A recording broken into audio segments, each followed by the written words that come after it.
Hi, this is Faye, Erskine. and this is part 6 of our series, Secrets to a Lasting Relationship. Right. And we hope that you had a chance to watch the other parts.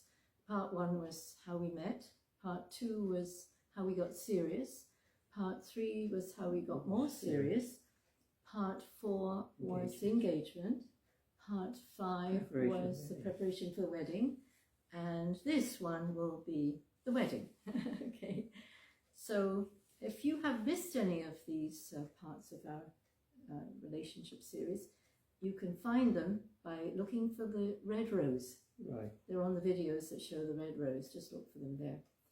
Anyway, so we'll start off with probably giving you a couple more tips. Yeah, right. I can't really think, we haven't been able to come up with any more tips, but No. a couple of tips. So I would say the one about you wanting to just have a small wedding. Small wedding, yeah. And like in Miami. Miami. Have a small Bring wedding. your parents, my mother, my grandmother. That's right. And Bridesmaids. maybe not even bridesmaids. Probably not, no. But of course, I wanted a big wedding, and that's what happened. We had a big wedding here in Nassau in St. Anne's Church, Fox Hill. And we would have had more money to save for our first home if we'd had a smaller wedding too. That's right. Anyway, okay, so in the last part, I think you told them about how you and Levi, your friend Levi, had picked palms. Did you give them all the tips? Oh, the tips. Another one. Another tip. Gosh, yes. Well, that was Never the go first to tip. bed, yeah. Yes, sorry. Never That was the first one. Okay. So, yeah, you could say that one. Never go to bed angry with each other. Work it out before you go to bed. Everything will be okay.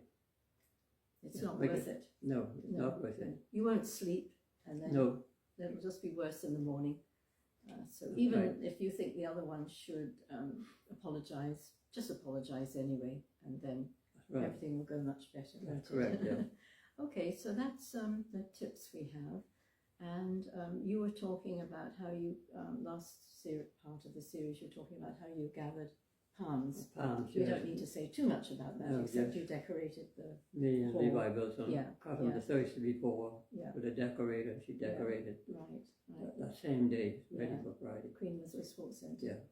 And then my job was I was very fortunate because I was working as secretary to Mr. Lane. He was the headmaster of Queen's College Junior School, and I managed to get an apartment to rent for us when we got married, at the bottom of Queen's College driveway, a little one-bedroom apartment. So my mother and grandmother came out for the wedding, and they stayed there while we were on our honeymoon. So that was the next thing I did, and I was living with your sisters at the moment, that time on DeVoe Street, and you were living with Lee Wells. Yeah. What was the next thing that we did? Preparation for the wedding. Well, you went and booked the we went to taxi. Yeah, you went down to Rawson Square. Yeah. And the day before, so reminded him, I think, that next morning. Yeah. So that was all. We ordered the flowers. We ordered the cake from Kelly's. Make sure all the liquor was. You had to order liquor. All the liquor, yeah. Wine and spirits. Yeah. And the agreement was that if we had any left over, then we would get a refund. Refund, yeah. It was on assignment, yeah. Yeah, but there were a few guests that had a wonderful time, and when we came back, everything was gone. Took all water. So anyway, so that was that. So there I was. I guess the next part is there I was waiting at the apartment with the father giver, Mr. Charlton. Right. Who was your boss? Name was English, and they thought my father couldn't be there, so they thought it was appropriate that he gave me away. You were at the church waiting. Yeah. And so there we were, and I was getting really worried because Father King, who was going to marry us, he said that he didn't believe in brides being late for their weddings, and if I didn't get there on time, then he just wouldn't marry us. So I was getting more and more worried, and the limousine didn't come. And then along came an angel in the form of your friend, Levi Wilson. Okay. And he said, was there anything he could do to help? And I said, yes, you can get me to the church on time.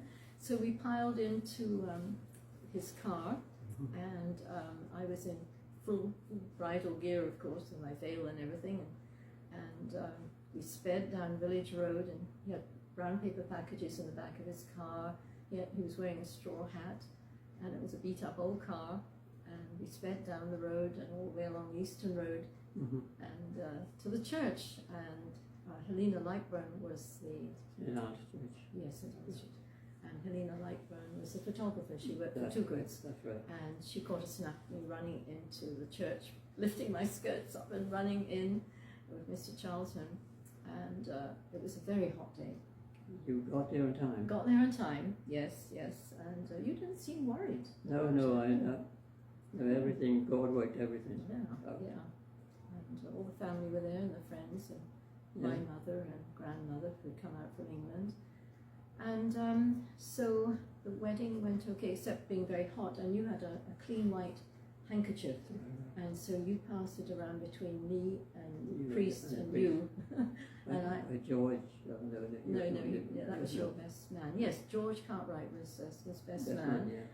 My maid of honour was his sister Diane, and the bridesmaids were Doris Dargle, your niece, and Bernie, your sister. Olga, that we knew her as Bernie. And they wore... We had ushers. Oh, yes. Your brother George Winston was an usher, and then your friend from work, George Adderley, was an usher as well. So anyway, it was very hot, like I say, and we passed the handkerchief. July, very hot. Yeah. But we managed, and I guess that's all to say about the actual wedding. The church, we had flowers in the church as well, and I carried a bouquet, of course. And I think you and the groomsmen probably wore a red carnation in their jackets. I think so, yeah. They all wore white jackets and dark trousers, as was the fashion back in those days. And I had long sleeves, which was very hot. But if I had had short sleeves, it was the fashion that I would have had to wear gloves, and I didn't want to wear gloves. So you were young, you could take the heat then? No, not really. It was very hot. Anyway, so we went out of the church afterwards, and outside was this awful taxi driver who didn't come to pick me up, and he was waving his fist at us and saying that he wasn't supposed to come and get us until 4. And of course you knew exactly what time to come, that he should come. That's right. Yeah, and so we just ignored him. And then we all piled into meter cabs. There were meter cabs outside. We used to hang around with Okay. Just like now the wreckers hang around accidents. In those days they hung around weddings. Anyway, so the custom then was you used to drive, when you got married, you used to drive down Bay Street and drive along Bay Street and blow the horn past Rawson Square. But we had a really grumpy meter cab driver, and he wouldn't blow the horn. Anyway, everybody else was blowing the horn, and we ended up at Queen's Cove. Queen Elizabeth Sports Centre. And so we got to Queen Elizabeth Sports Centre. I don't think there was anything else before that. No, we had enough time for a few dances. You'd hired a musician. What was his name?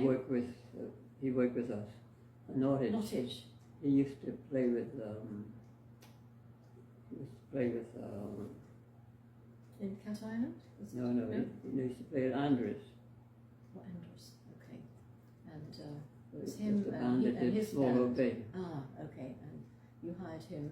And what were the songs that he played for us? He did Behold and Hawaiian Wedding Song. And we cut the cake.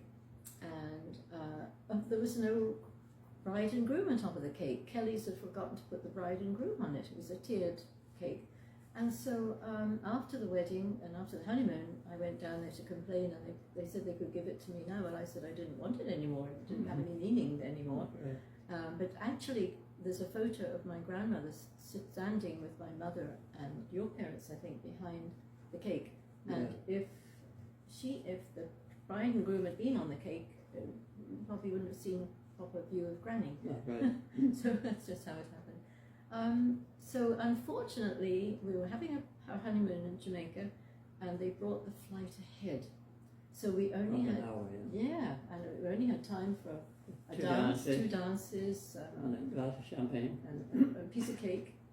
and hardly anything else. And then we had to speed off to the airport. Right. But what was good was that you had a friend. That's right. What was his Jerome name? Jerome Darble. Darble. And he worked at British Airways. And he bumped us up to first class, which was wonderful. And so that was our wedding. That's what happened. Our wedding. All kinds of things happened leading up to the wedding and during the wedding. And I'm just going to quickly look through some notes that I made here, just to make sure I hadn't forgotten anything. Okay. And we came back. Oh, I did forget one thing. Oh, I forgot about the duck. I didn't tell them about the duck. Yeah. Well, we decided before we got married, and I rented. Yeah, and I rented this apartment in the bottom of Queen's College Drive, and Mummy and Granny had come out for the wedding, and so I decided to have some close friends and my brother and other people around, and your best man and his wife was, and have a few people around for dinner. And I cooked a duck, and I didn't know that ducks didn't have much meat. Oh dear. And I had quite a job sharing the duck between everyone, but everyone was very good natured. They didn't complain at all. No. But another thing happened was that his brother Winston went into the bedroom, I guess cutting through to the bathroom, and I had my wedding dress hanging up from the ceiling light. So I was most upset. I told him, you're not supposed to see the wedding dress before the wedding. So that was that. So I'm glad I looked at my notes to tell you about the duck. Told you about that. So what else that I might not have told you about? Told you about my hair. I didn't cut my hair short, so I had to wear it on my forehead. I should have left it long and just brushed my hair back, then it wouldn't have been that hot. Oh, we went to honeymoon. Well, we'll do the honeymoon next time. Part 7 will be the honeymoon, yeah. I'm just quickly looking through there, and I think we probably covered everything. We had about 200 guests, I think. Yeah. Around about 200 guests. And yes, so our next episode will be about our honeymoon in Jamaica. We had a lovely honeymoon. Yeah. And then after that we went for a week in Long Island, didn't we? So we had a week in Jamaica and a week in Long Island. Crabbing in Long Island. Yeah. And fishing. Yeah. And so the Jamaican honeymoon is quite eventful. So you've got to listen to part 7, the next one. And please be sure to follow, like and share this video, and we'd love to receive your comments. And don't forget, if you've missed any of the series, look for the red rose. And thank you for listening, and hope you've enjoyed our tale and more tales to come. Thank you. Thank you. Bye. Bye.